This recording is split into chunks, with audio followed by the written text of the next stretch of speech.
नमस्कार दोस्तों, स्वागत है आप सभी का आज के सेशन में। दोस्तों आज के सेशन में हम डिस्कस करेंगे FDI versus FPI, foreign direct investment और फॉरेन पोर्टफोलियो इन्वेस्टमेंट क्या होते हैं। दोस्तों ये इंपॉर्टेंट टॉपिक सीरीज चल रही है। यहाँ पर नंबर ऑफ इंपॉर्टेंट टॉपिक की क्लासेस मैं ऑलरेडी करा चुका हूँ आपको। डेली यूट्यूब पर 8:30 PM ये क्लासेस आपको मिलती हैं। सैटरडे और संडे 2 दिन लाइव हम आपको मिलते हैं, बाकी के दिन रिकॉर्डेड क्लासेस आपको मिलती हैं। वीडियो सेक्शन में आप जाकर के देख सकते हैं, और सैटरडे संडे की क्लास अगर आपको देखनी है तो आप लाइव सेक्शन में जाकर के देख सकते हैं। तो इसके पहले भी नंबर ऑफ इंपॉर्टेंट टॉपिक आपको करा चुका हूं, जाकर के उनको जरूर देखिए, क्योंकि ये वो सभी इंपॉर्टेंट टॉपिक हैं जिनसे रिलेटेड आपके एग्जाम्स में क्वेश्चंस पूछे गए हैं, चाहे वो जून 2025 का बीएफएम का एग्जाम हो या फिर इसके पहले 2024 में जो बीएफएम के एग्जाम ऑर्गेनाइज हुए थे उनसे रिलेटेड। उम्मीद है दिसंबर 2025 में जो आपका बीएफएम का एग्जाम होना है उसमें ये टॉपिक्स आपके लिए काफी फ्रूटफुल होंगे जो हम डिस्कशन करेंगे। तो चलिए बढ़ते हैं सेशन की ओर। और आज आपको एफडीआई और एफपीआई में अगर किसी भी प्रकार का कोई डाउट है तो क्लियर हो जाएगा, दोनों कभी भी जिंदगी में भूलोगे नहीं। तो चलिए स्टार्ट करते हैं। मॉड्यूल ए का ही ये टॉपिक है। मॉड्यूल ए में आपको मिल जाएगा जहां पर हम एक्सटर्नल कमर्शियल बोरोइंग्स और फॉरेन इन्वेस्टमेंट की बात करते हैं, वहीं पर ये टॉपिक आपको मिलता है एफडीआई और एफपीआई। तो चलिए सबसे पहले बात करते हैं एफडीआई की। समझिएगा, पहले एक मोटा मोटा समझ लीजिएगा एफडीआई और एफपीआई क्या होता है। क्लियर करता हूं आप लोगों को। एफडीआई और एफपीआई मोटा मोटा समझिएगा, फिर अपने आप आपको चीजें क्लियर हो जाएंगी। ठीक है, आप किसी भी बिजनेस में दो तरह से जुड़ सकते हो। पहला क्या है, मैं उस बिजनेस को एक साथ स्टार्ट करूं, जैसे ए नाम का पर्सन है, अब मैं बी नाम के पर्सन के साथ ये दोनों मिलकर के कोई बिजनेस शुरू करें, और प्रॉपर जो मैन्युफैक्चरिंग एक्टिविटीज हैं, यानी कि जो प्रोडक्शन एक्टिविटीज हैं, उनमें भी हम पार्टिसिपेट करेंगे। मैन्युफैक्चरिंग एक्टिविटीज में, प्रोडक्शन एक्टिविटीज में हम पार्टिसिपेट करेंगे, तो ये क्या कहलाएगा, ये एफडीआई कहलाएगा, जहां पर समझ लो दोनों इन्वॉल्व हैं एक तरीके से। और एफपीआई का मतलब क्या होता है, पोर्टफोलियो इन्वेस्टमेंट, यानी कि ए नाम की कंपनी है, ए नाम की कंपनी के शेयर्स मैंने खरीद लिए, ए नाम की कंपनी के मैंने शेयर्स खरीद रखे हैं, तब भी तो मेरा इस कंपनी में इन्वेस्टमेंट माना जाएगा। मैंने ये डायरेक्ट इन्वेस्टमेंट किया था, इसी के लिए नाम है डायरेक्ट इन्वेस्टमेंट।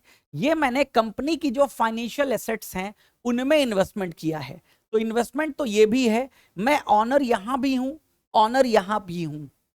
ठीक है, लेकिन यहां पर उतने तक की लायबिलिटी है, मतलब डायरेक्ट लायबिलिटी नहीं हमारी, बट अगर कंपनी के शेयर प्राइस वगैरह डाउनफॉल में जाएंगे तो मुझे उसका लॉस झेलना पड़ेगा।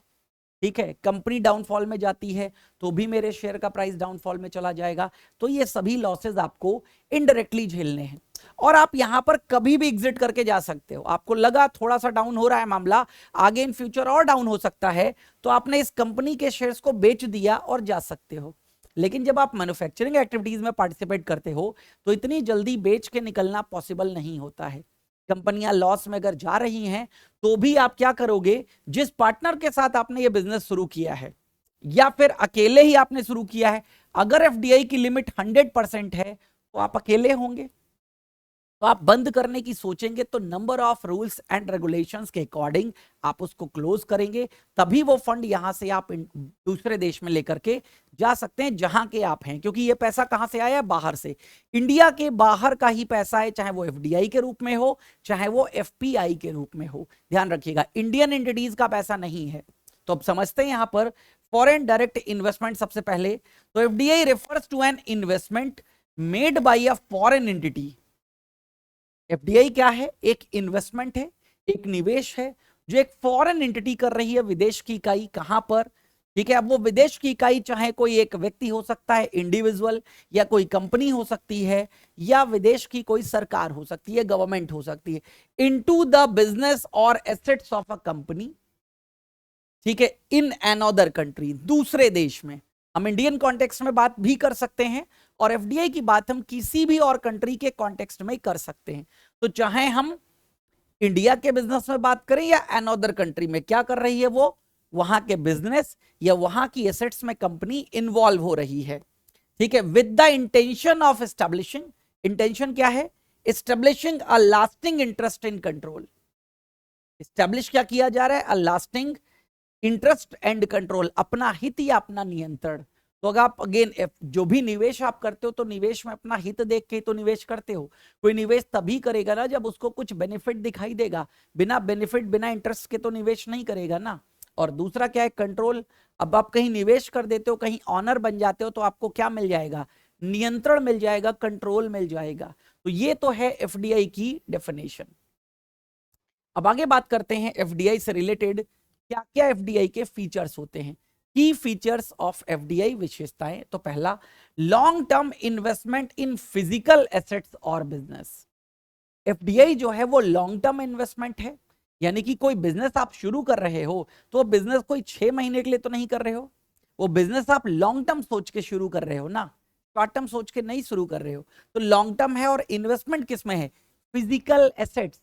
फिजिकल एसेट्स का मतलब कंपनी के अंदर रखी हुई मशीन, पूरी की पूरी कंपनी के अंदर जो कुछ भी है वो सारी एसेट्स में डायरेक्ट इन्वेस्टमेंट है आपका, वर्चुअल एसेट्स नहीं है। जैसे शेयर्स वगैरह क्या है? वर्चुअल एसेट्स है।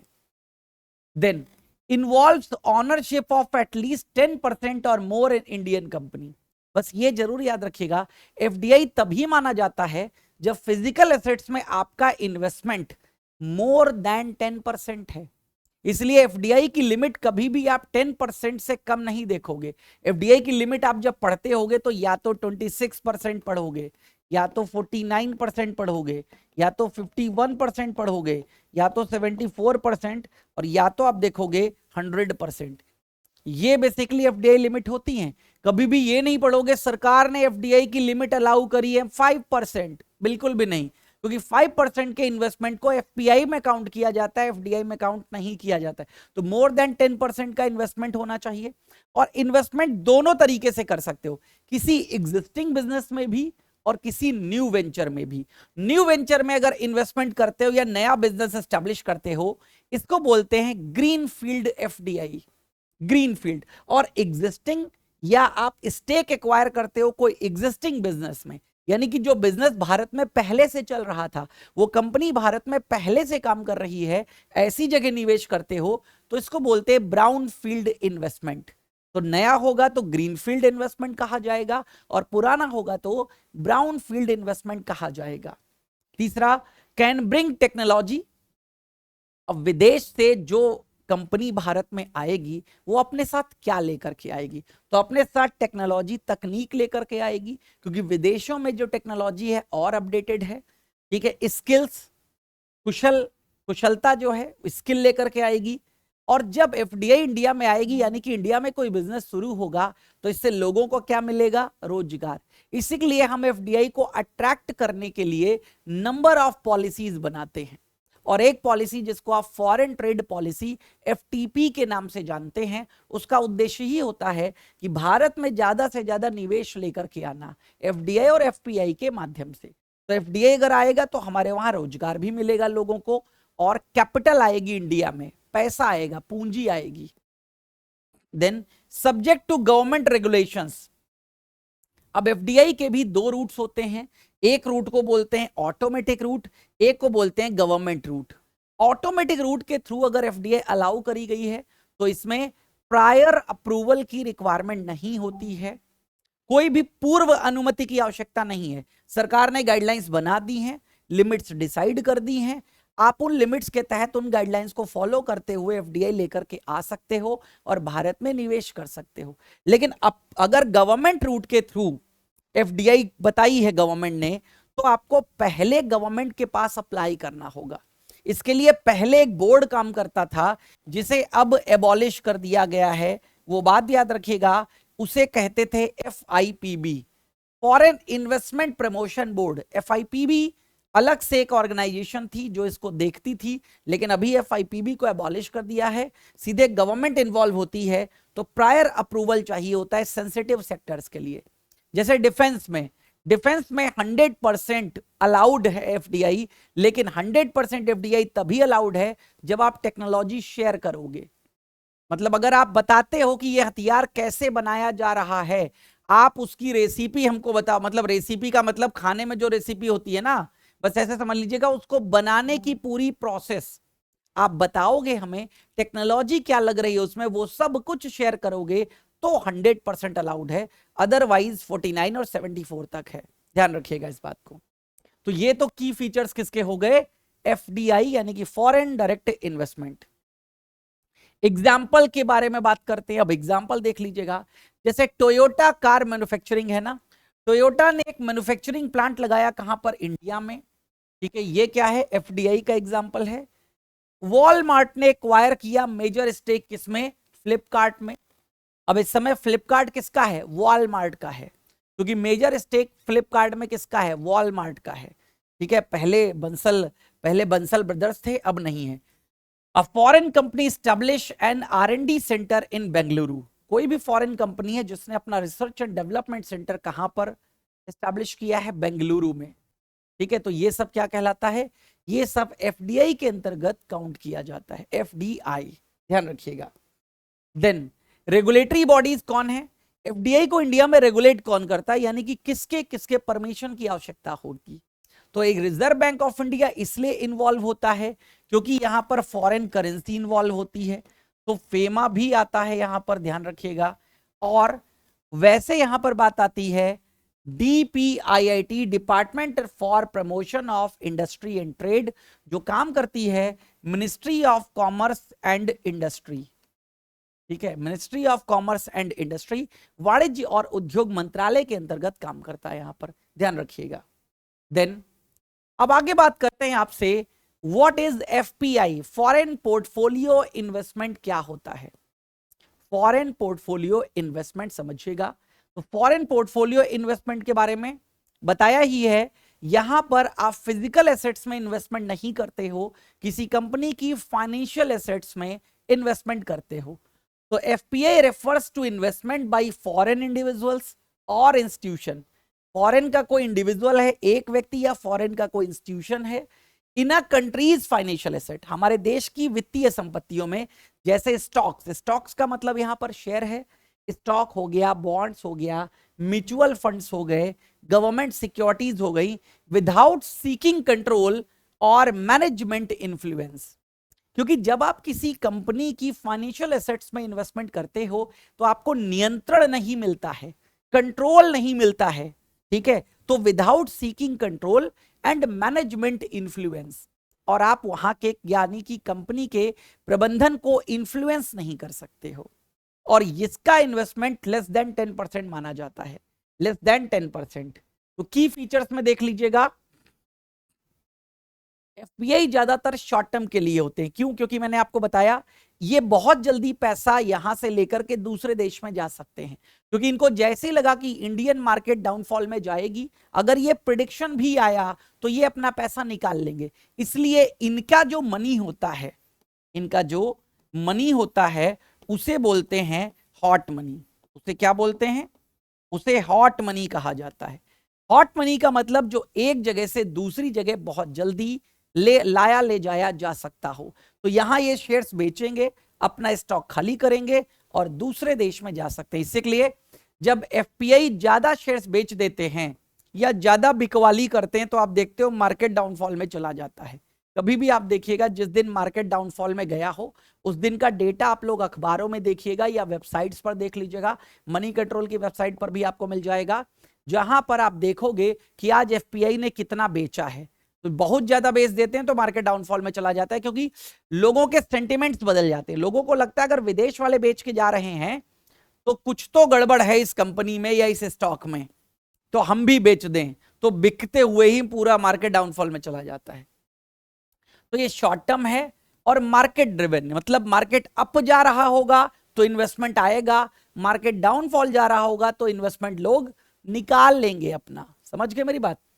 Then investors own less than 10% equity in any Indian company, किसी भी भारतीय कंपनियों में इनकी जो इक्विटी होगी वो लेस देन 10% होगी, ये बात ध्यान रखिएगा। 10% से ज्यादा नहीं हो सकती, क्योंकि इससे ज्यादा होगा तो एफपीआई काउंट होगा एफडीआई। एफपीआई को हम क्या मान लेंगे, treated as FDI, treated as FDI, ध्यान रखिएगा। Then highly liquid and volatile, highly liquid बताया मैंने आपको, शेयर्स है, बहुत ही हाईली लिक्विड एसेट्स होती है, जैसे ही बेचोगे पैसा आ जाएगा। तो हाईली लिक्विड है, वोलाटाइल यानी कि बदलती रहती है, इजी एंट्री और एग्जिट है, यहां पर कभी भी आओ कभी भी जाओ। Aims at portfolio diversification and capital appreciation. FPI में जो लोग इन्वेस्टमेंट कर सकते हैं करते हैं, उनका उद्देश्य क्या है? उनका उद्देश्य है पोर्टफोलियो डाइवर्सिफिकेशन, यानी कि अपने पोर्टफोलियो को ऐसा बनाना है जहां पर डिफरेंट इंडस्ट्री में पैसा लगाना है, तो डाइवर्सिफाई करना है हमें। और क्या करना है? अपनी कैपिटल को बढ़ाना है। मैं निवेश 10 रुपए कर रहा हूं तो मैं चाहूंगा ये 15 रुपए हो जाए, 15 रुपए। हम अपनी कैपिटल को अप्रिशिएट करना चाहते हैं। Then does not contribute directly to productive assets और जॉब क्रिएशन। एफपीआई से कोई जॉब क्रिएट डायरेक्टली नहीं हो रही है, बट एफपीआई के थ्रू किसी कंपनी को सपोर्ट मिलता है, कंपनी एक्सपैंड होगी देन एम्प्लॉयमेंट मिलेगा। तो डायरेक्टली एम्प्लॉयमेंट ये क्रिएट नहीं करते हैं, क्योंकि ये कोई न्यू वेंचर को एस्टैब्लिश नहीं कर रहे हैं, जो ऑलरेडी एग्जिस्टिंग वेंचर्स हैं या गवर्नमेंट का जो सिस्टम है। हालांकि इनके थ्रू भी, एफपीआई के थ्रू भी भारत में पैसा आ रहा है, निवेश आ रहा है, लेकिन इनका निवेश कभी भी वापस जा सकता है।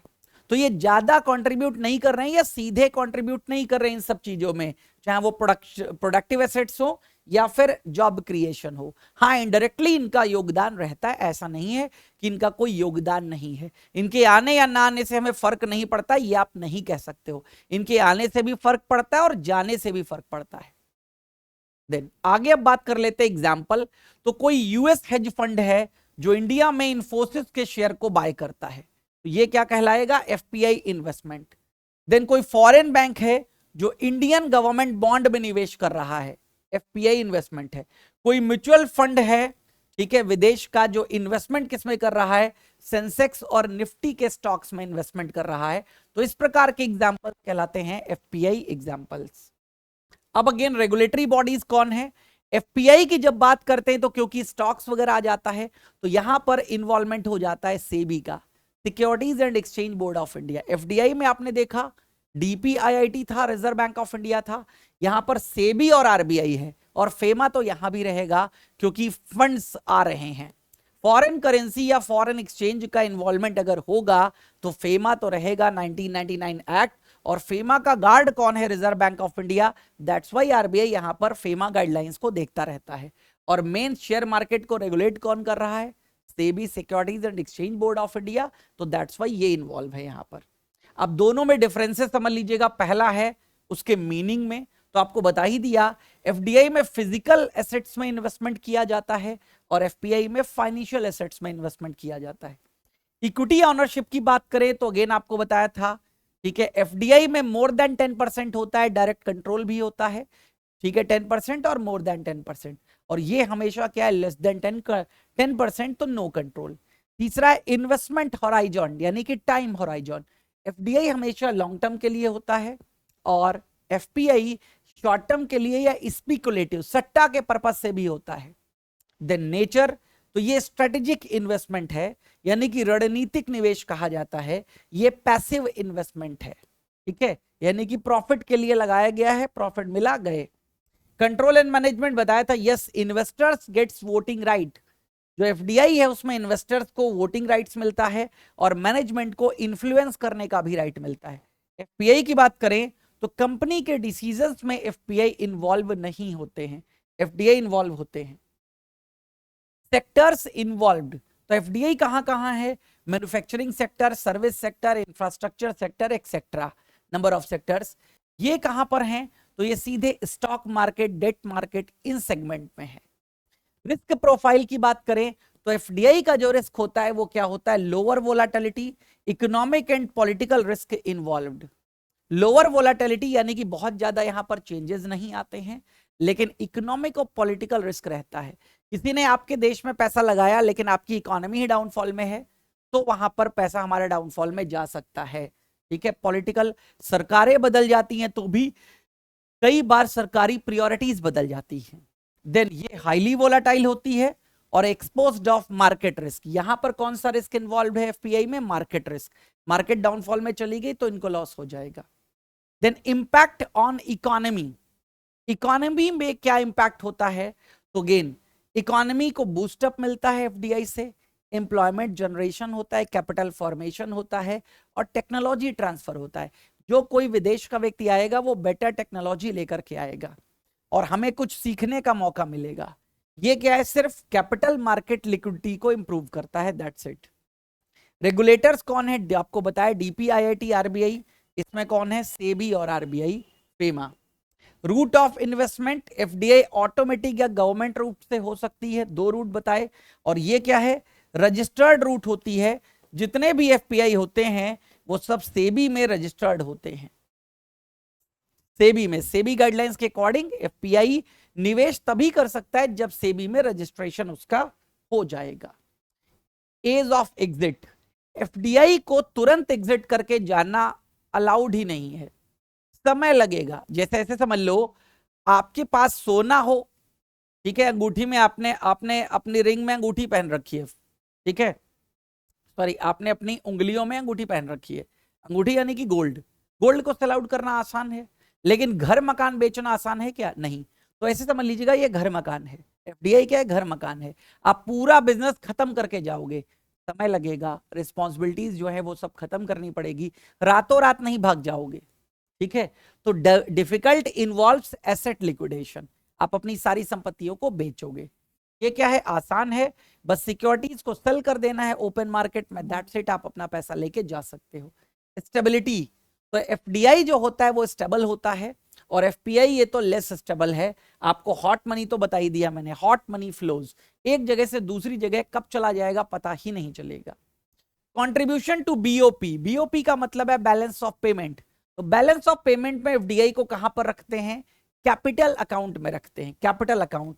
इनको भी कैपिटल अकाउंट में रखते हैं, लेकिन ये short term influence, short term inflow है और FDI जो है वो लॉन्ग टर्म इनफ्लो है, ध्यान रखिएगा। तो ये है आपका कॉन्सेप्ट FDI और FPI, उम्मीद है समझ में आया होगा। अब एक इंफॉर्मेशन आप सभी लोगों के लिए, CAIIB का महापैक लॉन्च किया जा चुका है, जहां पर सारे सब्जेक्ट्स आपको मिल जाएंगे, elective subjects as well as mandatory subject. 9+ subjects यहां पर कवर होते हैं, 15+ फाउंडेशन MCQs बैचेस मिलेंगे यहाँ पर, फाउंडेशन और MCQ बैच दोनों प्रकार के बैचेस हैं। 2000+ लाइव क्लासेस आपको मिलती हैं, 500+ मार्केट क्विज आपको मिलते हैं, 200+ क्लास नोट्स आपको मिलते हैं और 24/7 आपको डाउट सपोर्ट मिलेगा। 1 ईयर के लिए इसका प्राइस है 4,999, 2 ईयर के लिए इसका प्राइस है 3,999 और 6 मंथ के लिए इसका प्राइस है 3,999। देन दिसंबर 2025 के लिए टारगेटेड बैच लॉन्च कर दिया गया है, CAIIB का फाउंडेशन बैच 2.0, जिसका प्राइस 2499 रखा गया है। इसके पहले भी एक बैच लॉन्च किया गया था, CAIIB फाउंडेशन बैच, ये भी दिसंबर 2025 के लिए टारगेटेड है, इसका भी प्राइस 2499 रखा गया है। आप इंडिविजुअल बैच कोई लेना चाहते हैं, अगर आपके कुछ सब्जेक्ट क्लियर हो गए हैं, कुछ बचे हैं, तो आप इंडिविजुअल सब्जेक्ट वाइज बैच भी परचेज कर सकते हैं, जिनका प्राइस 799 रखा गया है। ठीक है, उम्मीद करता हूं आपको समझ में आया होगा।